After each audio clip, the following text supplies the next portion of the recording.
बावजूद जबकि ट्रेनें बंद थी, कुछ रेगुलर ट्रेनें भी बंद थी, स्पेशल ट्रेनें जो उर्स की ज़ायरीन के लिए चलाई जाती थी वो नहीं चलाई गई, कुछ बसें भी कम आई, जो आती थी उसका 20% 25% बसें आई। उसके बाद में ये लोग कहाँ से आ गए? तो ये ख्वाजा साहब की एक ज़िंदा और जावेद करामत है कि लोग दिखते तो इंसानों की शक्ल में, मगर हमारे बुजुर्ग ये कहा करते थे कि ख्वाजा साहब के उर्स के लिए अल्लाह ताला फरिश्तों को उतार देता है, तो दिखने में इंसानों जैसी शक्ल दिखती है, मगर आपको नहीं मालूम कि उर्स के अंदर जो ज़ायरीन चल रहा है उनके पास में कौन चल रहा है उनके साथ में। तो ये ख्वाजा साहब का दरबार है, यहाँ पर बहुत ही अच्छे तरीके से उर्स मुबारक की तमाम रसूमात अदा की गई और अल्हम्दुलिल्लाह सारे ज़ायरीन जो यहाँ पर हाज़िर हुए थे सब बखैर व खूबी उर्स की तमाम रसूमात अदा करने के बाद में सेहत और तंदुरुस्ती के साथ में, जैसा कि हमने उर्स के पहले भी कई बयान दिए इस तरह के कि ख्वाजा साहब की जितनी भी रसूमात हैं वो पाए तकमील तक पहुँचने के बाद में जितने भी हाज़रीन हैं वो सेहत सलामती के साथ में ख्वाजा साहब के दरबार से अपनी मुरादें झोलियों में भर करके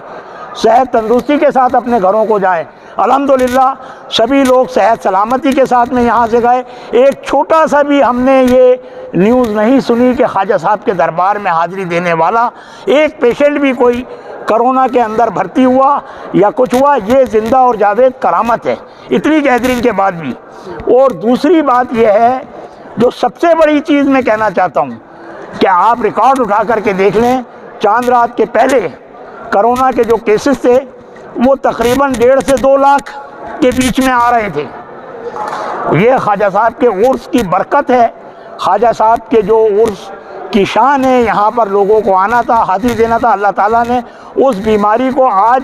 चांद रात के वक्त 1.5 से 2 लाख केस आ रहे थे। आज की तारीख़ में मैंने ये सुना है कि 44,000 केस हैं पूरे इंडिया में। तो ये देखने वाली बात है कि वो जो आंकड़ा है वो भी 25% रह गया। तो ये ख्वाजा साहब की ज़िंदा और जावेद करामत है। हम तमाम जमीय खुद्दाम ख्वाजा गरीब नवाज़ की बारगाह से तमाम प्रशासन का भी शुक्रिया अदा करते हैं, शासन का भी शुक्रिया करते हैं, ख़ास तौर से अभय कुमार जी जो हमारे